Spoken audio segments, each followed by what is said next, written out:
Au nom du Père, du Fils et du Saint-Esprit, ainsi soit-il. Je crois qu'on va avoir droit à un nouveau nocturne. J'espère qu'il sera un petit peu moins nocturne que le dernier. Donc je commencerai par une citation. J'espère que vous entendrez.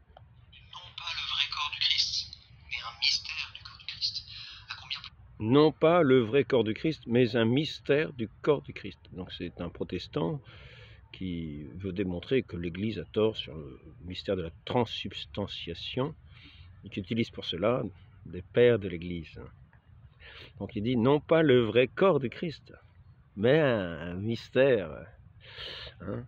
Et donc la citation c'est « S'il est périlleux de transférer ces vases sanctifiés à des fins privées dans lesquels sont contenus non pas le vrai corps du Christ, mais un mystère du corps du Christ, combien plus forte raison ces vases de notre corps, combien plus forte raison ces vases de notre corps. » Parce que, sous-entendu, dans le calice, sur la patène, la Sainte Hostie, ce n'est pas le corps du Christ, ce n'est pas vraiment le corps du Christ. Donc, je voudrais juste faire ce petit entretien. Bon, je vais peut-être le laisser. Je vais juste faire ce petit entretien pour marquer mon étonnement de voir un protestant que vous avez peut-être aperçu sur cette vidéo, je ne sais pas si vous l'avez aperçu, qui a normalement comme principe l'écriture seule, surtout pas les traditions de l'Église, traditions orales transmises par l'Église. Ceci dit, c'est un petit peu oublié de dire, qui vous écoute m'écoute, hein, que la foi naît de la prédication. Oui. Prédication des apôtres, de leurs successeurs, de ceux à qui est transmis l'enseignement de l'Église, je le répète, le magistère vivant de l'Église, en union avec le pape, hein, qui est la pierre sur cette pierre. Je bâtirai mon Église, hein. C'est à lui qui sont remis les clés, hein. Il ferme, et ça reste fermé au ciel comme sur terre, et il ouvre, et les portes sont ouvertes. Et oui, c'est mystérieux, c'est mystérieux. Donc nous sommes toujours dans des mystères, Certains n'entrent pas par la porte de ces mystères, mais préfèrent toujours leurs opinions propres. Et oui. Mais notre Seigneur a confié son Église au collège des apôtres en particulier, dirigé par Saint Pierre et ses successeurs, sur le siège où était Saint Pierre. Et donc nous avons dans ce collège des apôtres une tête qui sera toujours à la tête, soit le berger de mes brebis, et c'est jusqu'à la consommation des siècles. Donc, ici, il est question du très saint sacrement, et nous entendons un protestant qui est en train de nous dire, non pas le vrai corps, comprenons bien. Nous entendons un protestant qui n'utilise que l'écriture seule, et qui font la guerre à l'Église parce qu'ils n'utilisent que l'écriture seule, et qui là viennent utiliser des pères de l'Église pour nous faire entendre dire non pas le vrai corps. Alors je rappellerai ce que dit l'écriture à ce sujet, et ce que dit l'Église en citant l'écriture, pour affirmer ce dogme de la transsubstantiation qui a été défini très clairement, après une compréhension théologique avec des mots adéquats. Concile de Latran, hein, le 3e en 1215. Puis après ça, bien sûr, concile de Trente qui condamne ce qui va contre. L'apôtre nous enseigne que ceux qui ne discernent pas le corps de notre Seigneur commettent un grand crime. Et d'ailleurs, dans ce sacrement, cet apôtre nous dit qu'ils boivent même leur condamnation.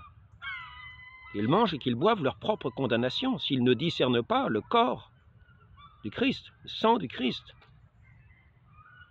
Et nous voyons un protestant imbu de la prétention qui s'est mis en tête que ce n'est que l'écriture seule, qui vient condamner l'écriture en se servant des pères de l'Église qu'il le rejette, qu'il fait semblant d'utiliser. Donc, je trouve que la démarche n'est pas très sérieuse. N'est pas très sérieuse. Donc, j'invite le protestant, effectivement, à écouter l'enseignement de l'Église, c'est-à-dire l'enseignement magistériel de l'Église. Non pas simplement une lettre ici ou là qui ont leur importance, mais ce que l'Église nous enseigne. C'est assez clairement défini dans le catéchisme de l'Église aujourd'hui, bien sûr. Cette compréhension de cette foi est toujours à opérer. Nous avons toujours à comprendre davantage les mystères de la foi, entrer dans cette compréhension de ces mystères. Les premiers n'avaient pas besoin de toutes les définitions théologiques. Il leur suffisait d'avoir la foi en ce qui était cru. Dans ce qui était cru, c'est-à-dire dans la pensée que dans la Sainte Seine, notre Seigneur, comme il le disait, comme il est rapporté dans l'Écriture, a dit à ses apôtres, ceci est mon corps. Il n'a pas dit, c'est pas vraiment mon corps. Et quand bon nombre de personnes ont dit, il veut nous donner sa chair à manger, si quelqu'un ne mange pas ma chair, ne boit mon sang, il ne peut être sauvé. En gros, la phrase est de ce genre, je crois que je me trompe légèrement. Il faut être précis dans ces paroles de notre Seigneur, qui sont ces paroles même et précises, ces paroles qu'il nous a données, qui sont pour nourrir les générations de croyants, mais dans leur précision, justement, il ne faut pas être des à peu près. Donc, voici ce que nous dit, alors après ça, on va se servir d'un écrit d'un pape en nous disant que ce pape, vous voyez, parce que je crois que ce n'est pas la transsubstantiation, c'est la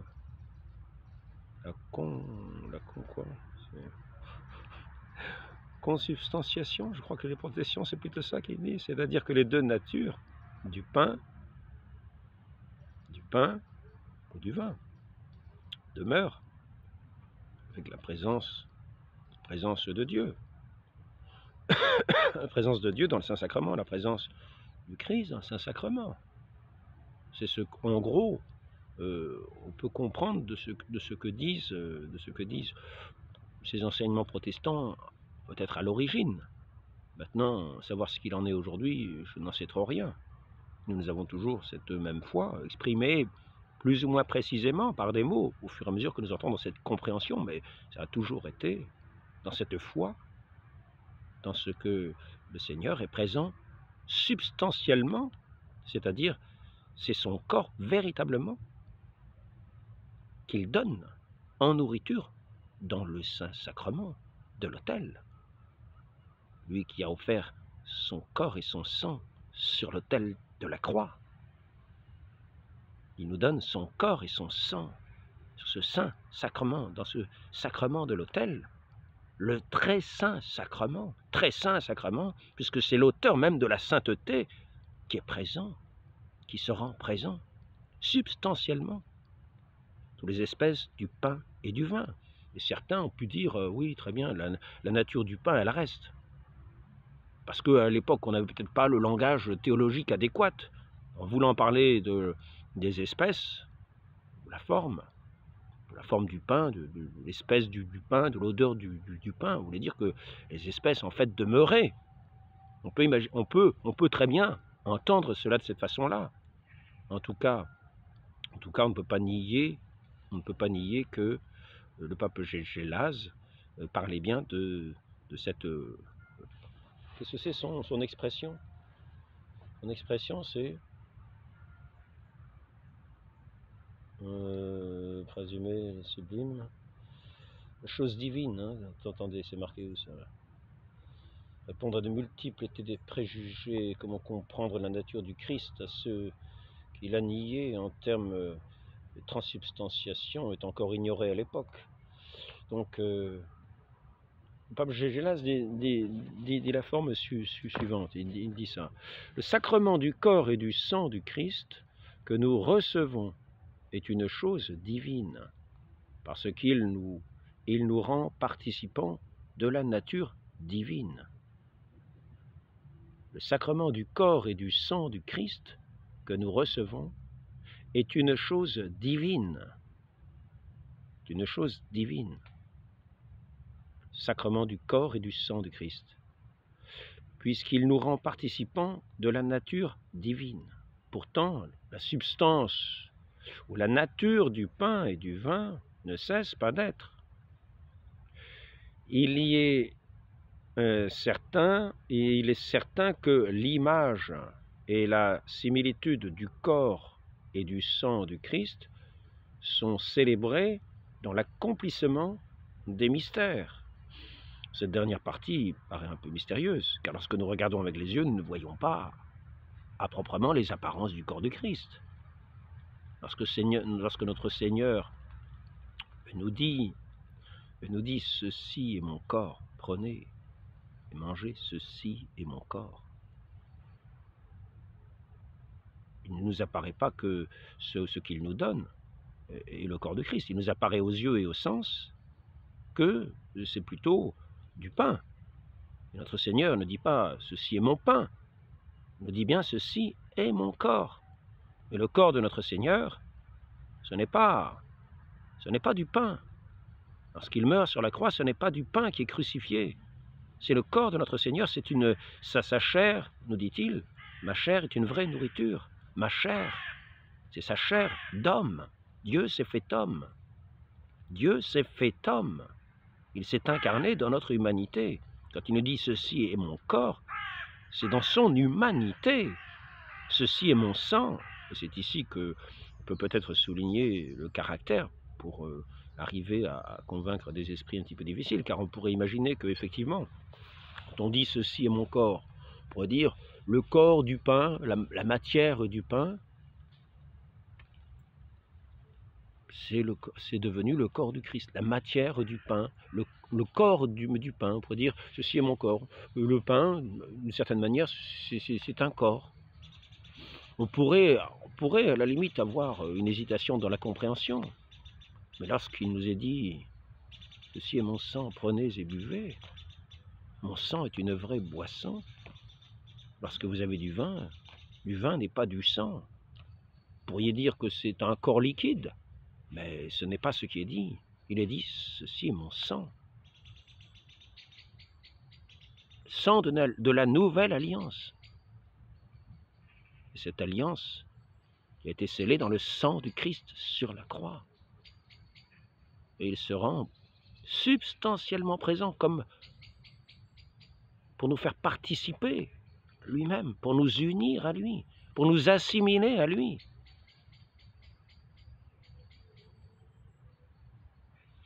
Ainsi, lorsque nous disons ceci, lorsque le Christ dit « ceci est mon sang », ce n'est pas une apparence de sang. Il ne dit pas « ceci est une apparence de sang ». Non, il dit « ceci est mon sang ». Et c'est ici qu'il faut faire très attention, car bien sûr, je vous ai déjà parlé de miracle eucharistique, où effectivement nous avons vu des hosties qui se changeaient dans une sorte de matière coagulée, sanglante, qui analysait, montrait par exemple un tissu du myocarde correspond à ce que nous connaissons du résus sanguin de notre Seigneur Jésus-Christ, d'après toutes les reliques que nous avons de lui, que ce soit le linceul de Turin, que ce soit la tunique d'Argenteuil, que ce soit les différents miracles eucharistiques que nous avons eus, c'est toujours le même groupe sanguin, toujours avec ces globules, ces globules toujours présents, toujours cette partie du tissu du myocarde. Nous avons véritablement le corps de notre Seigneur sous les apparences, quand il est consacré, sous les apparences du pain, qui garde les espèces, qui garde la forme, qui garde l'odeur, qui garde le toucher. Et pour le vin, ça en garde tous les aspects, toutes les apparences. Et on peut dire, d'une certaine manière, la nature, quand on veut utiliser le mot nature pour bien dire que ça garde les espèces. Et petit à petit, on a développé le langage théologique, de façon à faire bien correspondre à l'enseignement de l'Écriture, à l'enseignement de notre Seigneur Jésus-Christ, qu'il nous a véritablement enseigné, qui a découragé tant de gens. Comment celui-ci veut nous faire manger manger sa propre chair, mais c'est incroyable. Et beaucoup sont partis à ce moment-là, est-il dit, dans l'Évangile. Donc il faut maintenant, je crois que j'ai amené la loupe, ce sera plus facile que dans le dernier entretien, si je la trouve. Bah, voilà, je l'ai mise dans mon sac, je voulais bouger le sac. Alors, nous allons voir le ciel en attendant. Non, ce n'est pas ce sac-là. Est-ce que je l'ai mis ce sac? Parce que quand il fait un petit peu sombre avec une loupe, on y voit quand même beaucoup mieux. J'ai amené une lampe, ce sera pour tout à l'heure, quand il fera nuit. Donc, il est assez extraordinaire. Il nous cite quelques pères de l'Église. Hein. Donc voici ce que dit par exemple le catéchisme de Trente à ce sujet. Après ça, je prendrai ce que dit le catéchisme, c'est-à-dire l'enseignement de l'Église, à qui l'enseignement de notre Seigneur Jésus-Christ a été remis. Qui vous écoute, m'écoute. C'est pas qui lit tel texte. Très bien, c'est bien de lire, parce que ça a été, d'une certaine manière, ces écritures sont devenues canoniques, justement, par l'autorité des apôtres, par l'autorité des successeurs de Saint-Pierre et des apôtres, qu'on appelle maintenant le collège, non pas apostolique, mais le collège épiscopal, par le monde entier, qui peut se réunir en concile, et donner autorité à des textes et des définitions précises. Au fur et à mesure qu'on entre dans ces distinctions les plus subtiles, qui ne sont pas nécessairement abordées lorsqu'on entre dans des querelles, avant d'entrer dans des querelles théologiques sur des questions très difficiles, où petit à petit, on est obligé d'affiner certaines questions, de trouver certains mots, certains vocabulaires. Aujourd'hui, c'est un petit peu la mode du trans, mais là, c'est la transsubstantiation. C'est-à-dire que de la nature du pain, de la substance du pain, il ne reste rien. Parce que c'est devenu le corps du Christ. La substance, c'est le corps du Christ. Il ne s'agit pas de dire qu'il y a le corps du Christ plus du pain. Il ne s'agit pas de dire qu'il y a l'âme du Christ, qu'il y a la divinité du Christ, le Verbe de Dieu, le sujet.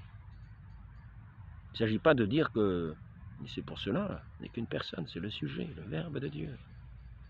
La divinité, l'âme, le corps, le sang. Il ne s'agit pas de dire qu'il y a le corps plus du pain, ou le sang plus du vin. Non, non, non. Ce que l'Église nous enseigne, ce que le Christ nous enseigne, c'est qu'il s'agit de son corps. Lui qui s'est fait homme, de son corps, sous les espèces du vin, tel que c'est apparu à la Sainte Seine. C'est ce que notre foi réclame de croire. Maintenant donc, l'Eucharistie est vraiment une source de toutes les grâces, puisqu'elle renferme d'une manière admirable notre Seigneur Jésus-Christ, la source même de tous les dons célestes, auteur de tous les sacrements. Le principe, enfin, nous dérive tout ce qu'il y a de bien et de parfait dans les autres sacrements.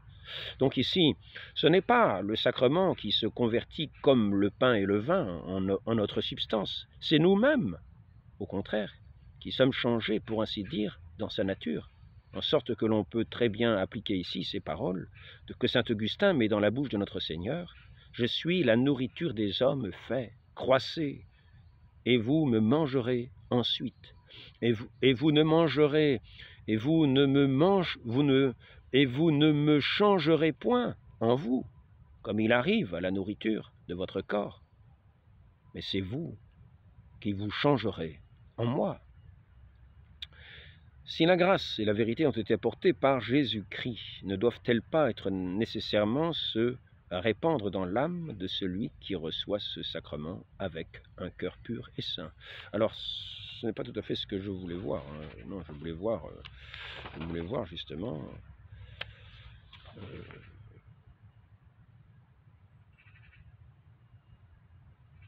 voilà ici, hein, que personne ne doit douter que ceux qui participent à ce sacrement avec des sentiments de foi et de piété ne reçoivent le Fils de Dieu de manière à se trouver en quelque sorte greffés sur son corps comme des membres vivants. Nous ne sommes pas greffés sur du pain. Le corps du Christ. Et donc ici, greffé sur son corps comme sur des membres vivants. Celui qui me mange, dit le Sauveur, vivra aussi pour moi. Le pain que je vous donnerai, c'est ma chair, pour la vie du monde. » Sur quoi Cyril fait cette remarque: le Verbe de Dieu, en s'unissant à sa propre chair, l'a rendue vivifiante.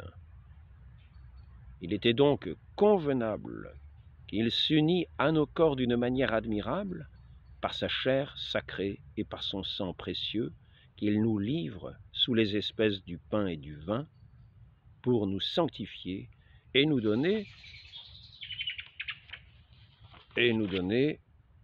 la vie. C'est pas ça que je voulais trouver. C'est incroyable. Qu'est-ce que tu fais encore, hein? Ah, c'est pas vrai. Je me suis encore un petit peu égaré dans mes textes. Mais je vous prie de m'excuser. Les textes que je vous ai lus ne sont pas inintéressants, mais c'est pas ça que je voulais lire. C'est chapitre 19 donc. Chapitre 19 est tout entier dans l'Eucharistie, corps et sang, âme, divinité. Hein. Donc je vais lire maintenant ce qui se rapporte à l'Écriture. Je vais ramener monsieur le protestant à ce qu'il ne devrait pas quitter, son Écriture, jusqu'à ce qu'il puisse entendre dans l'Écriture qu'on a dit à Saint Pierre: sois le berger de mes brebis, c'est-à-dire de toutes mes brebis, sois le berger. C'est pas à chacun d'être le berger, et ou de soi ou d'autres, non, c'est sois le berger de mes brebis. Ce que tu tiendras pour lié sera lié. C'est ainsi qu'on a pu, quand Judas est mort, mettre quelqu'un qui viendrait prendre sa suite, non pas comme traître, mais comme apôtre. Et qu'ainsi, il y a eu la succession apostolique.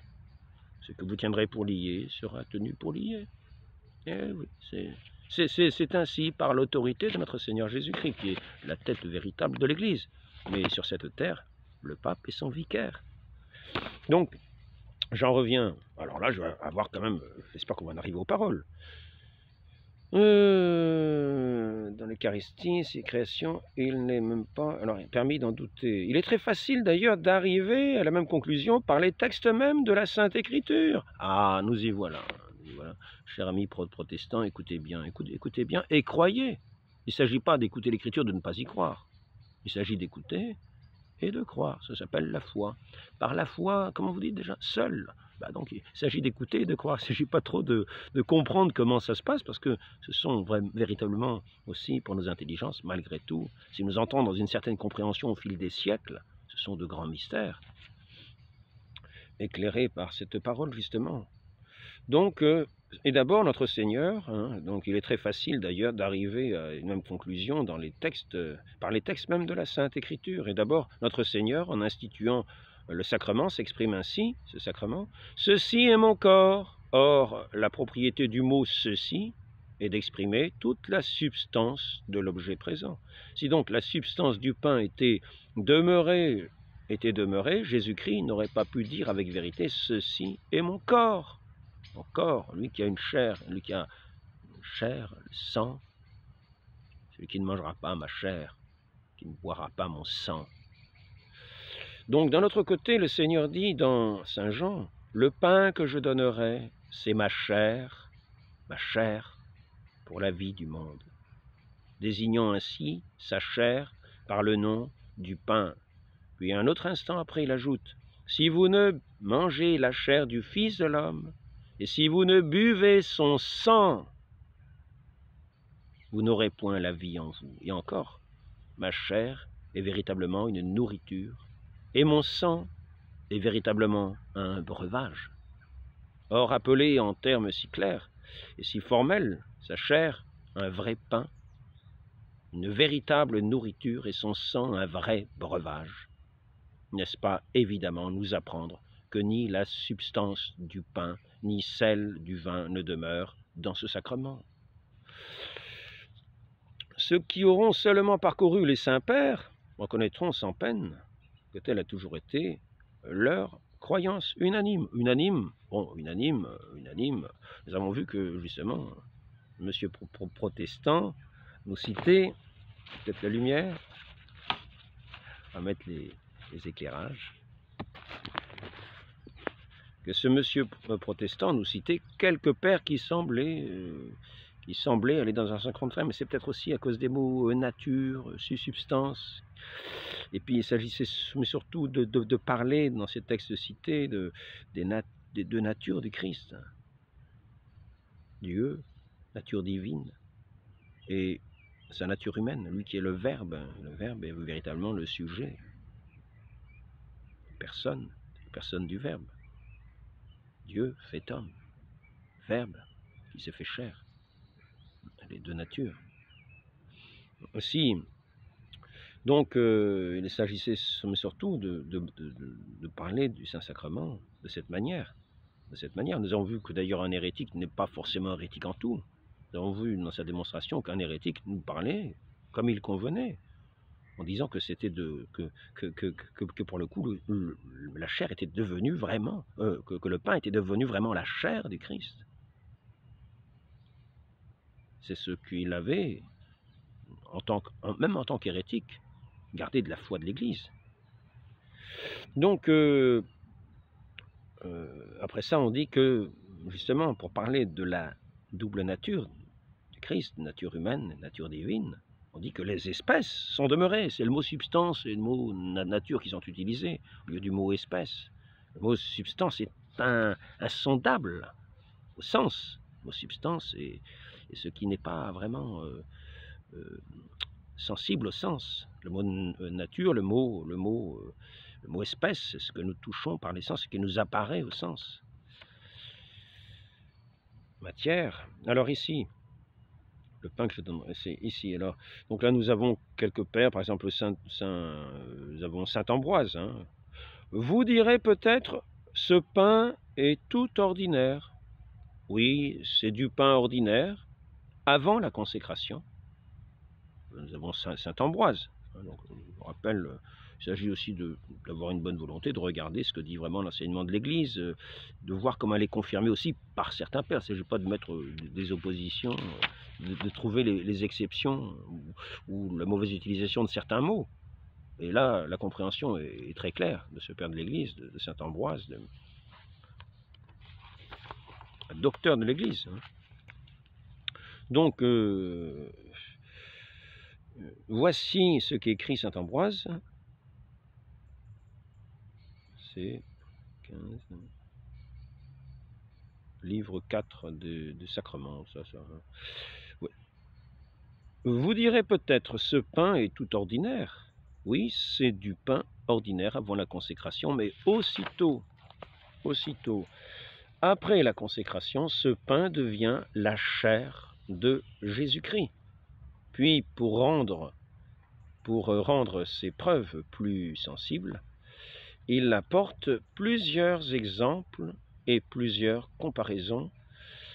Dans un autre endroit, en expliquant ces paroles du psalmiste, le Seigneur a fait dans le ciel et sur la terre ce qu'il a voulu. Il dit, quoi que l'on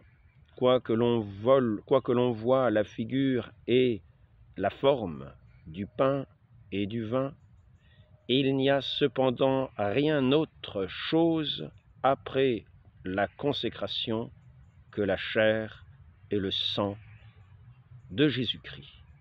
Saint Hilaire s'est servi presque des mêmes termes, c'est difficile parce que là il n'y a pas de lampadaire, hein.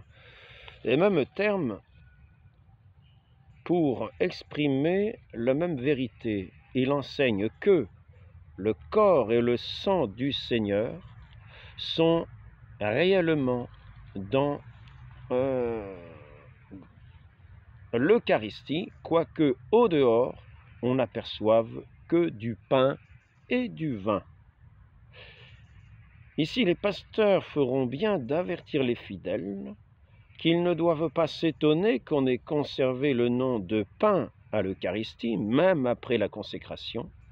La raison est que l'Eucharistie garde les apparences du pain et même la propriété naturelle du pain, qui est de nourrir et de fortifier le corps. C'est d'ailleurs une coutume de la Sainte Écriture de nommer les objets d'après leur forme extérieure.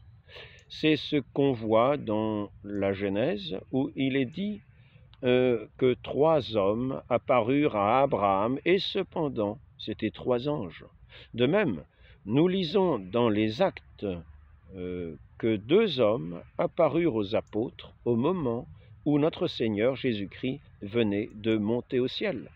Et ces hommes étaient des anges. Donc ici, peut-être un dernier élément, je pense. Mais ainsi que les saints-pères l'ont très souvent recommandé, il faut avertir les fidèles de ne pas rechercher avec trop de curiosité comment un tel changement peut se faire, et il nous est impossible de le comprendre, et nous ne pouvons en trouver aucune image, ni aucun exemple dans les changements naturels, ni dans la création. Alors, bon, d'accord, changement de substance, je ne veux pas lire tout le catéchisme, enfin, ce sont des passages intéressants qui citent aussi des pères de l'Église. Donc ici, c'est nécessité de la foi, hein, n'oublions pas, c'est écrit dans les Écritures, notre Seigneur nous l'a dit, nous l'a enseigné, les apôtres nous l'ont enseigné, les successeurs des apôtres, les évêques et l'Église tout entière nous l'enseignent aujourd'hui clairement. Si nous écoutons les Écritures, croyons-y, ne disons pas, oui, vous savez, on dit, c'est du pain, mais c'est pas vraiment le corps du Christ. Si, c'est mis partout. C'est le corps du Christ. Donc, le corps et le sang de notre second, c'est que, ici, donc la foi, hein, nous trouvons encore en cela deux autres avantages. Le premier, c'est d'être à l'abri d'accusations calomnieuses, et qu'il nous eût été difficile d'éviter de la part des infidèles, s'ils nous avaient vu manger la chair de Jésus-Christ dans sa propre forme, effectivement. Le second, c'est qu'en prenant le corps et le sang de notre Seigneur sans que nos sens puissent saisir la réalité de leur existence, c'est un puissant moyen d'augmenter la foi dans nos âmes, car la foi, dit saint Grégoire, ne mérite plus quand la raison démontre. Mais ce n'était pas celui-là que je voulais arriver à trouver. Il y en avait un qui était mieux, un passage que je trouvais mieux que celui-ci.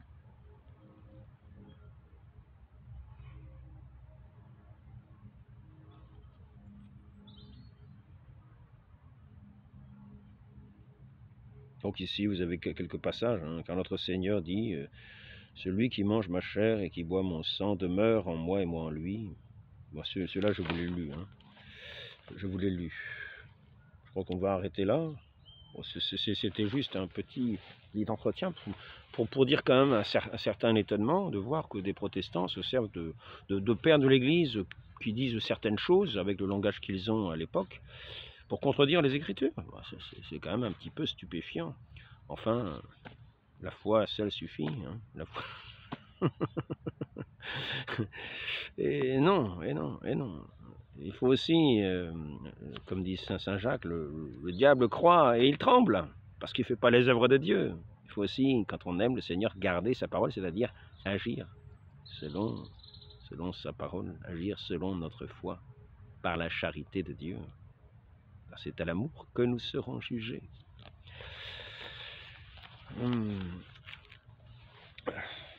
La foi, je crois, est la racine pure de l'amour. Hein. La foi pure est la racine aussi de la charité. Je vais essayer de trouver quelque chose là. On va peut-être arrêter ce petit entretien. Je voulais voir un peu plus, mais étant donné que je voulais voir un peu plus loin, mais étant donné qu'on ne voit plus grand-chose, je vais simplement arrêter cet entretien-là. Je ne sais pas, j'aurais pu aborder un peu plus loin les choses.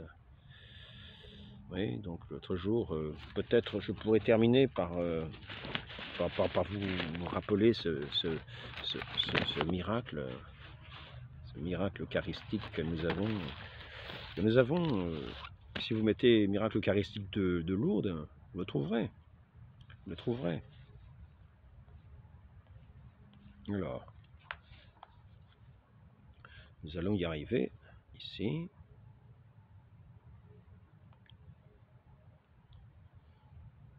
Je vais prendre celui-là, je ne sais pas si c'est le plus visible. De toute sainteté, nous voici rassemblés devant toi et dans la communion de toute l'Église. En ce premier jour de la semaine, nous célébrons le jour où le Christ est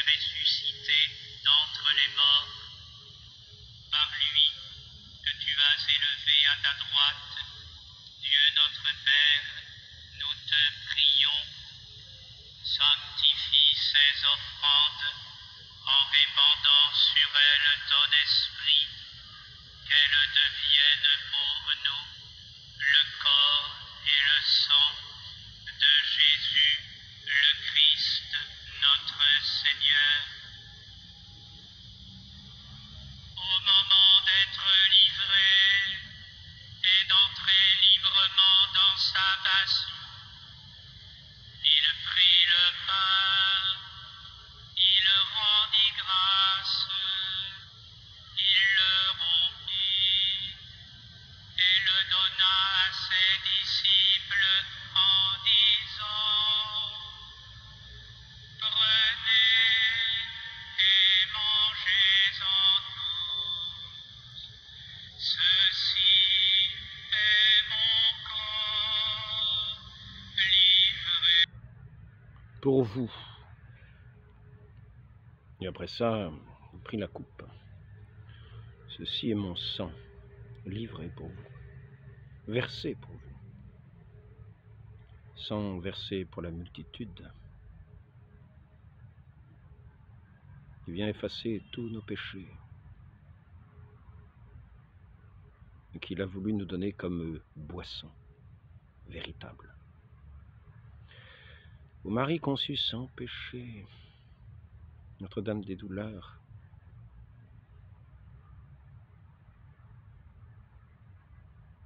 Sainte Mère de l'Église, priez pour nous. Obtenez-nous de garder la foi dans notre Seigneur Jésus-Christ, dans l'Église qu'il a instituée, dans son saint sacrement, dans ce saint sacrement de l'autel, où il nous communique sa vie, nous fait participer à sa vie, nous fait entrer dans sa communion. Pleine et entière, ainsi soit-il. Au nom du Père et du Fils et du Saint-Esprit. Amen.